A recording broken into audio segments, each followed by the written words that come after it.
Right.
Well, now I can put you on the screen, and there you go, Seb Goldswain. You just arrived in your office after dealing with some gremlins, and here you are. Here I am. Thanks for having me, Dom. I can't believe I've actually made it, and even almost in time. Well, there's no such thing as time. You just wing it. Especially in South Africa, time is like a suggestion. No. And especially when you can play tracks and play some music and keep those who are watching entertained. That's great. Exactly. Especially when you're playing my music. I appreciate that the most. Well, that's what you've got to do, right? Right. We are featuring your EP this evening, so why not? Yeah, exactly. Dude, how are things going? Going well, thanks. But they've been a little bit quieter the last year, obviously, as you could well imagine. And today has been a fun and interesting day. So I was really looking forward to, and I am really looking forward to tonight. And I took all my gear home. I took my favorite microphones home, and I set up a beautiful studio at home. I took my lights. And I hoovered the floor for you guys. And I really had something set up. It was going to be beautiful. And then just at the last minute, our power went out. And we don't know why. So I had to abandon the wonderful set, and here I am in my office. So I don't have a beautiful set, and I don't have beautiful microphones and stuff, but I'm still here.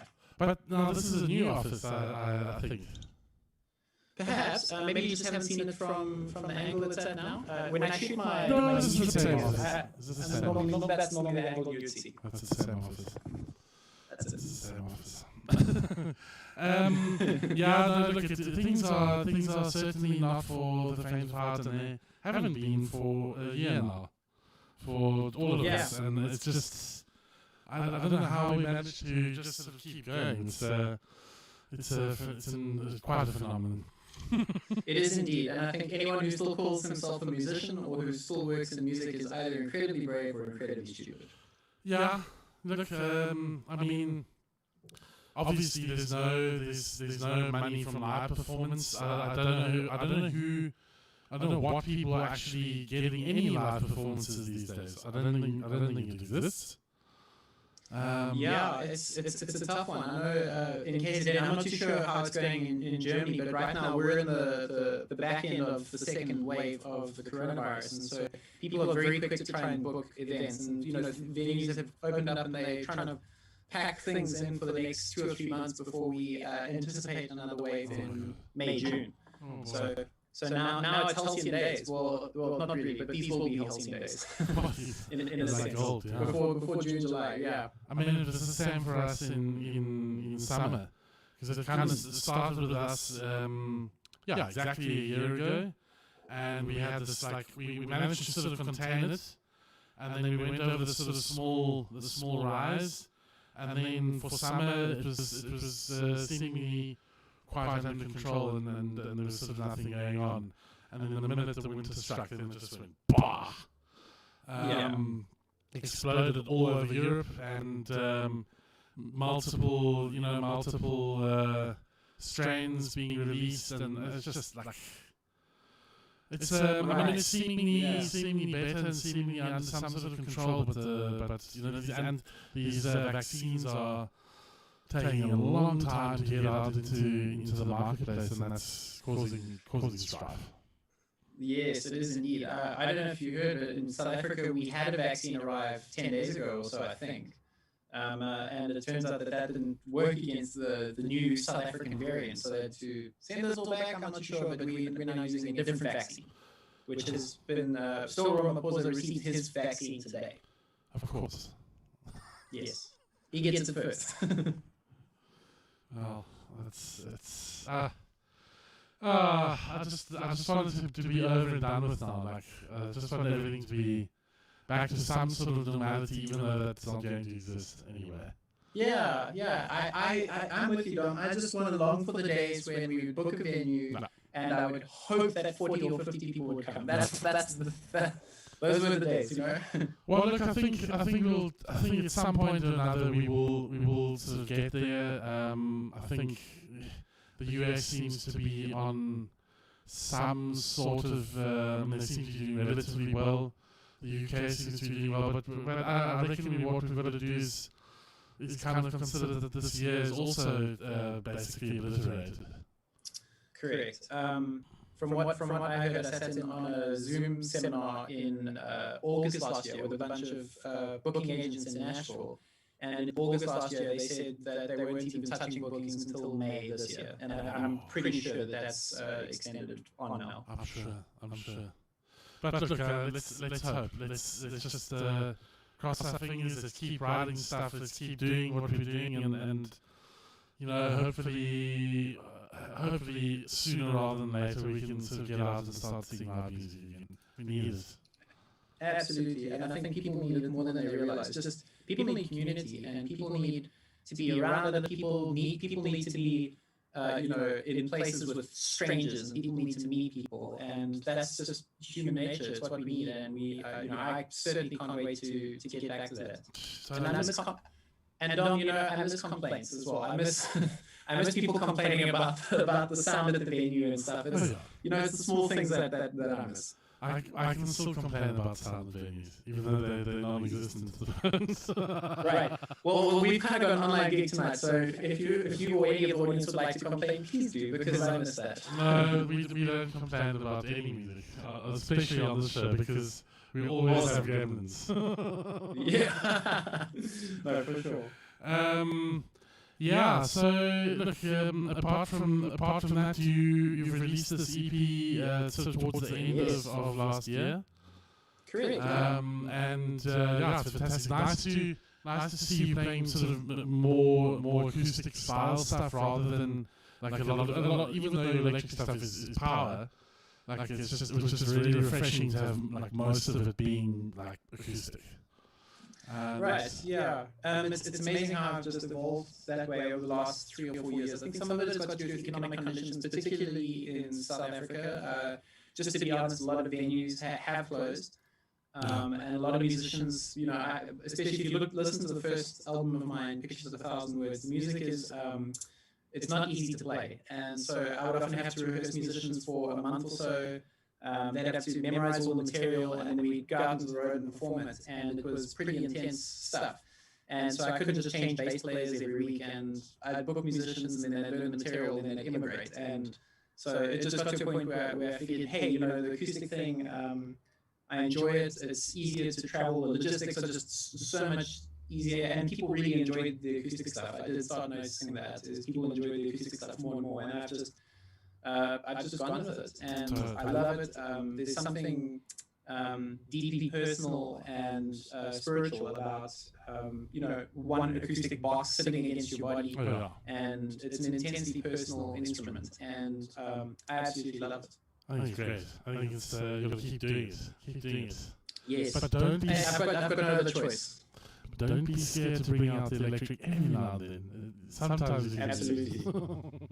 Yeah. No, for sure. And I still consider the electric guitar my first instrument, and it's my love and my passion, and I call the acoustic guitar my day job, even though I'm equally passionate about that as well. Exactly. But no, I won't. Any excuse to bring out an electric, and I'm there. What? So now, if people want to go and have a look at some of your stuff, we recently built Seb a brand new website. I think we launched it about a year. Well, it was 2019 actually. Yes. 2019, we got it launched, and you've done actually a few adjustments since then. People can go and have a look at that at sebgoldswain.com. And tell me something, what are people saying about it? Do they like what we did to it, and do they like what what it portrays and the information that it hands out? Yes, absolutely. I've had a couple of graphic designer friends who've reached out and said that they love it, they think it looks really classy, and it portrays me as an artist very well. So I'm really appreciative of you, Dom, for helping me out with that a lot to get that going. And yeah, I'm super happy with it. It's also great to be able to say to people, if you need to know anything about me, if you need photos, if you need anything, it's all there on my website, and it's easy to access and very visible. Brilliant. And very user-friendly. Brilliant. Lizette, thank you very much for your comment. I've just turned the echo thing off. I don't know why it was on. We've basically had two simultaneous tracks going in. Weird. So that should be off now, and it should be better. Lizette, can you just let us know if you're okay with it now?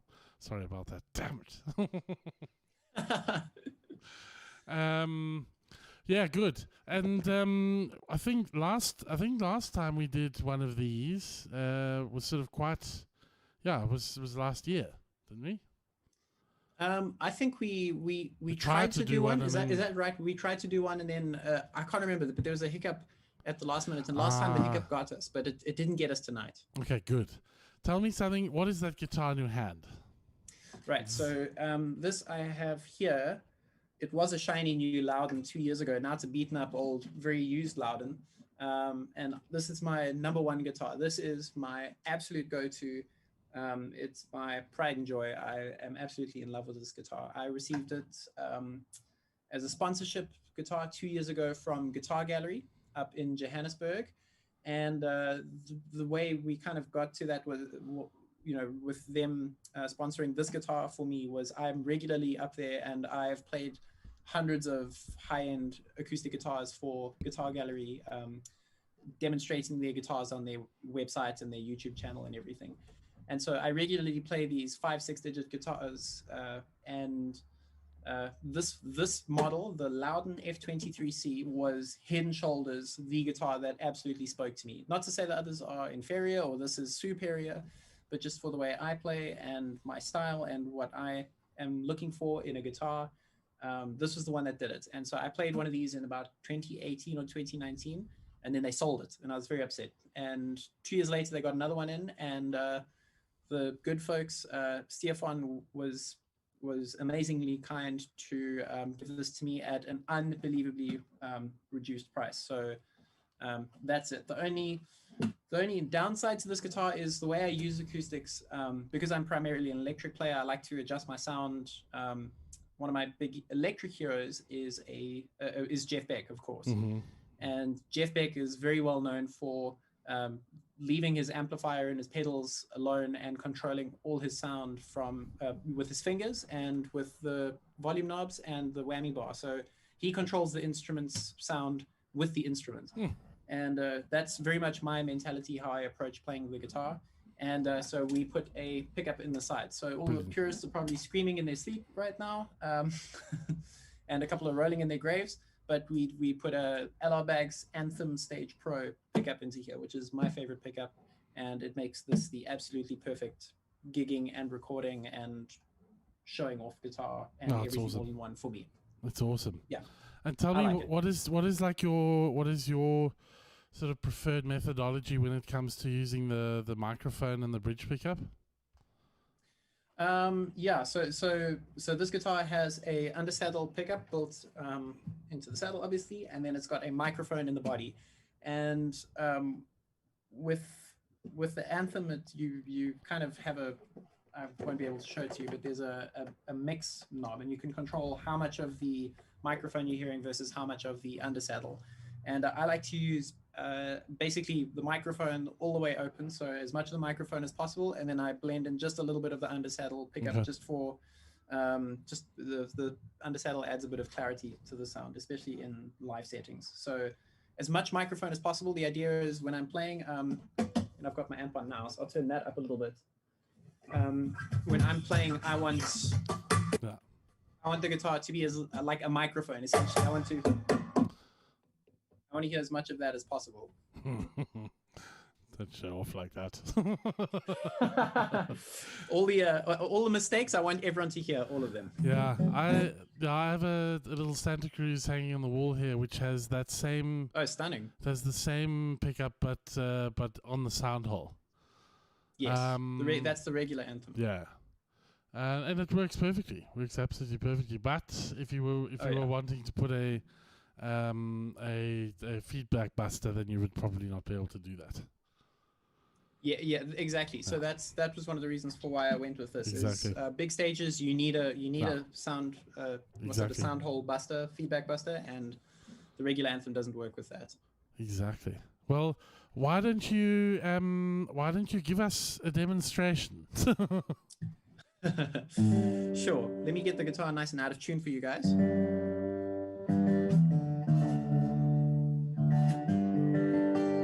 All right, and I think I'll play. Shall I play something off the new EP? Why not? I think so. Good question. Let's do that. So I'm going to play the title track from the album called "In the Light." Brilliant. I'm just going to check that I've got it out of tune the right way for you guys. You could also maybe slightly tap off on the bass. Okay, cool. I'll take. Let me just check. Sorry, Don. I'm also a big fan of. There we go. Okay, I've got the right microphone. Ah, perfect. Okay. All right. This is.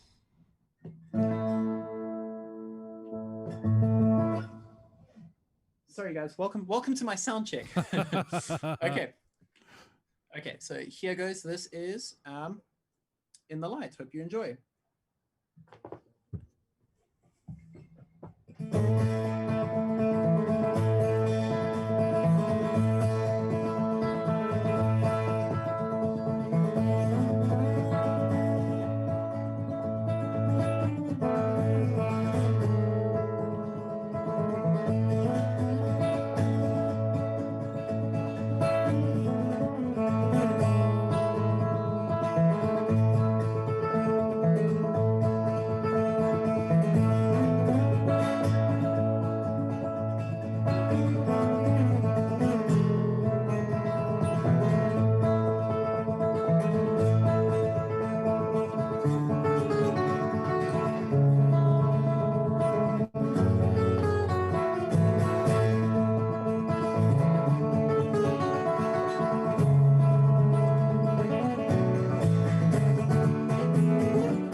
Beautiful, absolutely beautiful.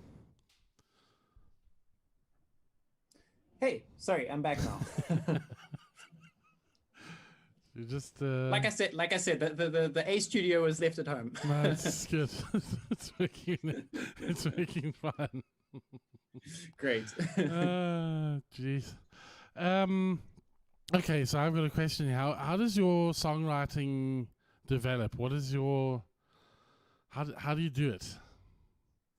The short answer is I don't really know. So I try formulas. I try to do all sorts of things. I try to mimic the way I wrote songs last time, and sometimes I'll come up with a melody first. Sometimes it's chords first. Sometimes it's an idea first, like a visual picture. Like I'll say, like for example, my EP. So this song started off. There's a bit of a backstory where a man in a shopping center was petrified in March last year of the coronavirus because we still knew nothing about it. And in a state of panic, he pointed a gun at me. And so I went home and I just had this picture of him standing underneath a lamppost, like looking up the lamppost, being lost. And that's what I ended up commissioning a friend, to visualize that. And that's the EP cover. And I just had that picture of him, almost like a Van Gogh painting. And I had that while I was writing the song. And so that's how that came about. Usually my songwriting does start when I say, okay, here's my live set and I need a new song that fits into my live set. So I need more up-tempo songs, or I need another song that's in open G6 tuning like this. And then I'll start with that, and then I'll use the creativity around that. So I'll find something incredibly practical and something that'll improve my live set usually, and work from there. Wow. Yeah, I think sort of a lot of musicians have very sort of different ways of coming up with patterns and coming up with tunes and all that sort of stuff. It's there's no kind of one size fits all.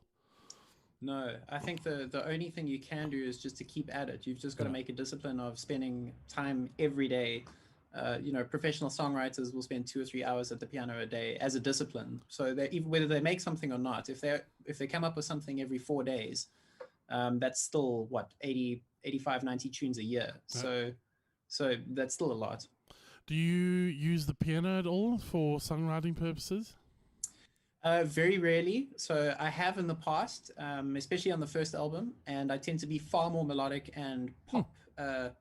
I tend to have more pop idiosyncrasies when I write on the piano, but as a general rule, not. I try to compose in my head first. So I don't want to compose on the guitar, because then it just sounds like guitar exercises and guitar pieces that I can already play, and my hands go to places that they're familiar with. Yeah. So as far as possible, I try to compose in my mind.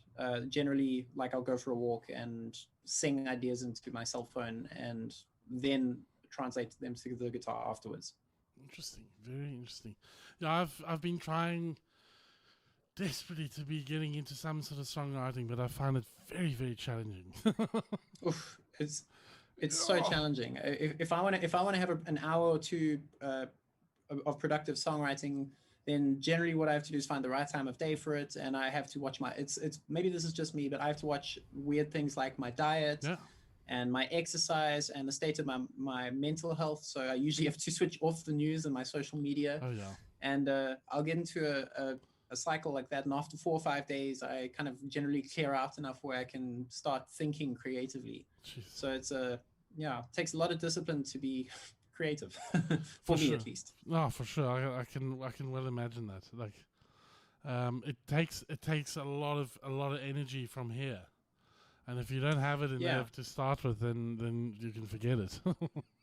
Yeah, exactly. And I've had a lot of that as well, especially this last year. From about July onwards, I hadn't seen people, I hadn't gigged, I hadn't had any kind of anything inspiring. All I had was the American election and all that, and so I just ran dry and I couldn't compose anything. But and it was very sad. But even that American election was just an absolute farce. Right. So, so the decision I made was to turn off the news. Good. And actually, I then did finish the final song for the EP. I wrote that in August last year, Halcyon Days. That was the final piece of the puzzle for that EP. Why did you put it? Why did you put it where it is on the EP if it came last? Whereabouts is I can't even remember. I released it in November. So where on the EP is it? I'm totally exposing myself here. Well, I will tell you, it's number 2. It's number 2. Yeah, so title track first, and then Halcyon Days is a very nice up-tempo kind of song. So after the terribly emotive, dramatic opening song, I wanted something light and up-tempo to clear everyone's palate. Well, it seems like a very clear reason why we do that. Yeah, I hope so. It's clear to me. Okay, and then I've had one more question. How are you enjoying getting into like doing videos now and getting into your YouTube channel a bit more? Right. I absolutely love it. It's in many ways it's changed the way I think about having a music career, and it's changed the way I think about my role and my perception of the world and how I should respond to it. Whereas before I was very aware of music and how music can have an influence on people, but I suppose especially in the last year or the last 2 or 3 years, music has changed where it needs visual accompaniment. No one really sits down and listens to an album of music anymore.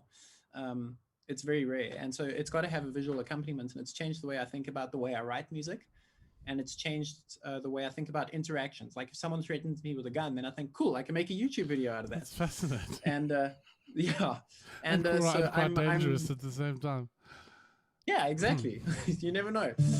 And so I've really enjoyed the process of learning about lighting and frame rates and motion blur and it's great. And all of that stuff. I'm really enjoying it. And you've released a couple of really fantastic sort of self-made with wire for music videos as well. Just fantastic. That's it. So and funny story. I think the first three videos that we released as part of that EP were all shot with my Samsung cell phone. Literally, that's it. So I just stuck it onto 4K. I was surprised it had a 4K video setting, and we went out into the countryside, and we went into sugarcane and all sorts of places, and just got some footage. And we were really surprised at how well it turned out. I mean, that's the way it's going, right? I mean, yeah. No one wants to schlep around sort of 8 DSLR bodies and immense lighting and cranes and that sort of stuff. It just it's all there. It's all there in your pocket. Obviously, it's nice to have a slightly wider lens and to do all those sorts of things. And I'm still looking at camera gear every day now. I'm still looking at lenses. It's a bad habit I've got into now. So I mean, the gear, the desire for gear is still there. But you're right. You can get most of what you need on cell phones nowadays. When it comes to gear, it's not a bad habit. It's just a habit. Exactly. It's just neither good nor bad. Never downplay the fact that a habit can also be good at the same time. Exactly. I like to view it as a healthy habit. It's the same. Having one extra guitar is not an illness. No, I mean, and everyone needs one more guitar. I mean, you've heard the expression, right? How many guitars do you need? One more. Yes, I've heard that several times. And yes. it never stops. one of my life mottos. What about another track? Let's see. Anything new on the horizon, maybe? Sorry, I'm just getting it back out of tune for you guys. I haven't got anything new. Well, I am working on some new stuff at the moment, except I'm working with a drummer friend, Sydney Rash, who was my best man at my wedding, and he's played in my bands for years until he moved to Nashville a couple of years ago.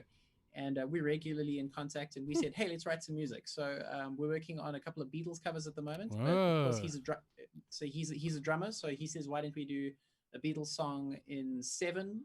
And I'm saying, well, let's do Blackbird in 15. And so we're having a lot of that kind of discussion and a lot of that kind of practice.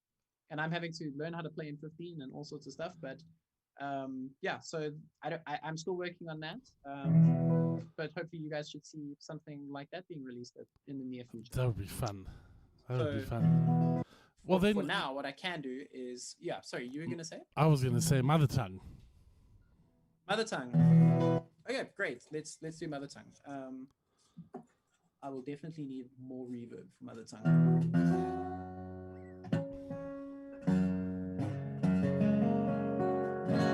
All right, and Mother Tongue, I'm sure as most of you who are watching, you will definitely know, Dom, was a piece that I composed for my favorite place in the world, which of course is KwaZulu Natal. Correct. Yeah. So here we go. It was also very helpful that the song was recorded. The original recording of the song done in 2015 was recorded with Mr. KZN North Coast himself, Mr. Guy Battery. Oh yeah. So legend. Yeah. Mr. Legendary Sugarcane and Zulu Vibes guitar player Guy Battery, which was an absolute joy, and I think he did an amazing job on the recording. But anyway, here goes Mother Tongue.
Wow. There we go, and that's Mother Tongue. Fantastic. I love that track. It's really, really fantastic. It'll be lovely. It's a lot of fun to play. It would be lovely to get even more of the acoustic style stuff coming out every now and then, just to appease those who can't stay away from them. Yeah, exactly. And I love I love the style as well. I don't have enough to say about it. So of course there will be lots more coming out. Hopefully this year as well. Well, good. There's no time like the present. Exactly. What else was I gonna say? Yeah, I still have one track to play out now. I'm just checking if there are any. Oh, here, Lizette is saying Never miss a chance to listen to Seb. Thanks for this interesting interview. Learned some stuff. Well, I'm glad you learned some stuff, Lizette. Thank you very much for listening. Yeah, but it's been great to catch up. Nice to sort of get this machine oiled again. I took some time off of it. It was starting to get like quite sort of hectic, and you know, if your mind's not 100% right, or your energies are not right, it can totally railroad you. But it's good to be getting this. I've simplified it a bit, so going directly into YouTube makes this so much more accessible. It's free. Obviously, if people want to put some money into PayPal, the link is there, so people can do that. And yeah, so nice to get it oiled and working, and it would be great to have another one of these in the not too distant future. You can't hear anything now for some reason. Can you hear something now? Me? Yeah, you can hear now. Yeah. Okay. Yeah. I can hear you fine. Sorry, I thought you might be talking something. No.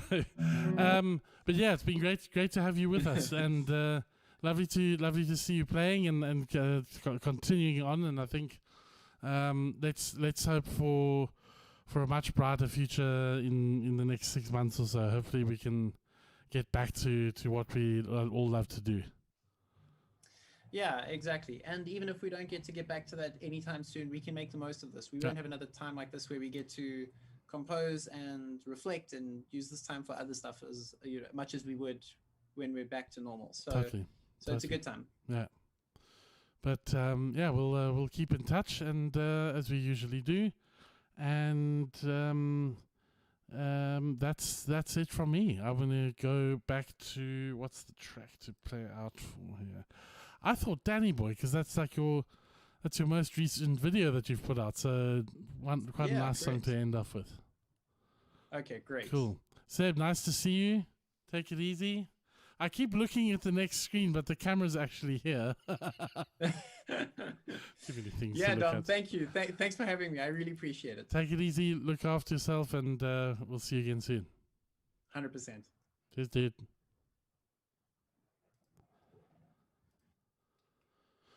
Right, well, that was Seb Goldswain all the way from KwaZulu Natal. Great to have him with us. I'm going to end off the show this evening with Danny Boy, which is a song that you all know. It's a great song, and he does a lovely rendition here. So hope you enjoy it.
So once again, thank you for joining us this evening. Big thanks to Seb Goldswain for joining us as well. And look after yourselves, stay healthy, and keep an eye out for a couple of other interesting bits and bobs to come here on the show. Should have something in the pipeline in not too distant future. So from me, Dom, have a good evening. Bye for now.